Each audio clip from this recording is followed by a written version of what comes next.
हमने हमारे हिंदू धर्म के कई सारे देवी देवताओं के अलग अलग वाहन देखे हैं, जैसे गणेश जी का वाहन मूषकराज यानी चूहा, भगवान शिव शंकर का वाहन नंदी महाराज, भगवान कार्तिकेय का वाहन मोर और देवी दुर्गा का वाहन शेर।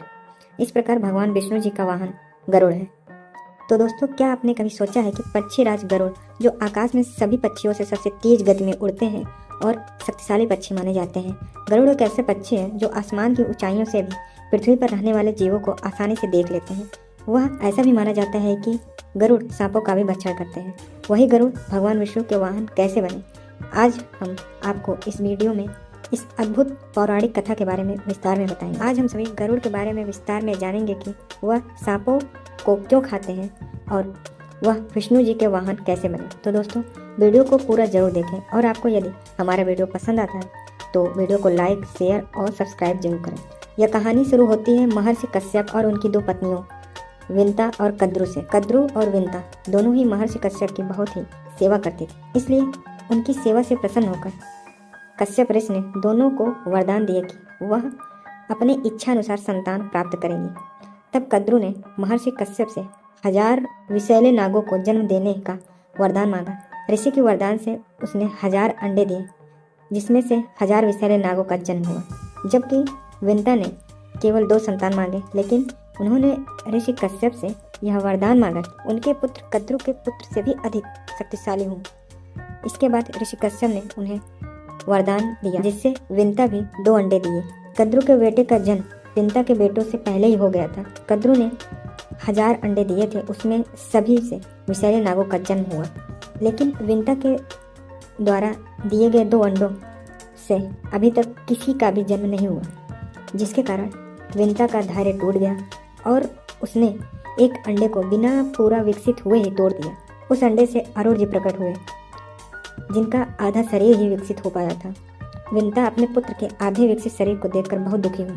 विंता के दुख को देखकर उनके पुत्र अरुण ने उनसे बोला कि वह दूसरे अंडे को पूरा विकसित होने दें, जिससे उनसे जो भी उनका पुत्र जन्म लेगा वह अत्यधिक शक्तिशाली होगा। अरुण जी बाद में भगवान सूर्य देव के वाहन बन गए। विंता ने काफी समय तक धैर्य रखा, जिससे फिर गरुड़ जी का जन्म हुआ। गरुड़ जी अत्यधिक शक्तिशाली थे। वह कद्रु के हजारों पुत्रों से भी अत्यधिक शक्तिशाली एवं बलशाली थे। कद्रु गरुड़ की शक्ति को देखकर बहुत ही ज्यादा ईर्ष्या करती थी, क्योंकि वह उसके पुत्रों से भी अधिक ताकतवर और शक्तिशाली थे। कद्रु बहुत चालाक भी थी। वह अपने पुत्रों को और अधिक शक्तिशाली बनाना चाहती थी, जिससे वह पूरे ब्रह्मांड पर राज कर सके। तब उसने विंता के साथ एक चाल चला। उसने विंता से शर्त लगाई कि इंद्र के हाथी ऐरावत का रंग कौन सा है। अगर वह सही सही बताएगी तब विंता जो कहेगी वह उसे करना पड़ेगा, लेकिन अगर वह यह शर्त हारती है तब उसे जीवन भर कद्रु की दासी बनकर रहना पड़ेगा। तब विंता कद्रु की शर्त मान जाती है और विंता को पता था कि ऐरावत हाथी का रंग सफेद है। उसने कद्रु को ऐरावत हाथी का रंग सफेद बताया। जब वह दोनों लोग ऐरावत हाथी को देखने स्वर्ग जाते हैं, तब ऐरावत हाथी का रंग काला दिखाई देता है। वैसे तो ऐरावत हाथी के रंग सफेद ही है, लेकिन कद्रु ने चालाकी से अपने बेटे को पहले ही बोल दिया था कि वह हाथी के ऊपर जाकर लिपट जाएंगे, जिससे उसका रंग काला हो जाए। अब विंता शर्त हार जाती है, जिससे शर्त के मुताबिक वह कद्रु की दासी बन जाती है। जब यह बात विंता के पुत्र गरुड़ जी को पता चलता है, तब वह बहुत दुखी होते हैं। कद्रु विंता के ऊपर बहुत ही अत्याचार करने लगी थी। यह सब देखकर दिन प्रतिदिन गरुड़ जी बहुत ही दुखी हो जाते हैं। गरुड़ जी ने यह शपथ ली कि वह अपनी माँ को इस दासत्व से मुक्त कराएंगे। वह कद्रु के पास जाते हैं और अपनी माँ को दासत्व से मुक्त करने के लिए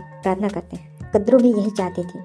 वह गरुड़ जी से कहती है कि यदि वह अमृत का कलश लाकर उसे देंगे, तब वह उनकी माँ को इस दासत्व से मुक्त कर देंगे। गरुड़ जी कद्रु की बात मान जाते हैं और वह अमृत कलश लाने के लिए स्वर्ग की ओर चल पड़ते। यह बात जब इंद्र को पता चलती है, तब वह इंद्र अपनी पूरी सेना के साथ सारे देवी देवता गरुड़ जी को रोकने के लिए आगे आते हैं और उनसे युद्ध करते हैं। लेकिन गरुड़ जी इतने शक्तिशाली थे कि वह इंद्र के साथ उनकी पूरी सेना को हरा देते और अमृत कलश लेकर कद्रु के पास निकल पड़ते हैं। इंद्र हार कर फिर भगवान विष्णु के पास जाते हैं और उन्हें सारी बात बताते हैं। फिर भगवान विष्णु जी गरुड़ के पास जाते हैं और वह देखते हैं कि गरुड़ जी के पास अमृत कलश होने पर वह उसे पी नहीं रहे और उसे केवल हाथ में लेकर पाताल लोक की तरफ चले जा रहे हैं, जहाँ पर कद्रु और उसकी संतान रहते हैं। भगवान विष्णु जी ने गरुड़ जी से पूछा कि वह इस अमृत कलश का क्या करेंगे। तब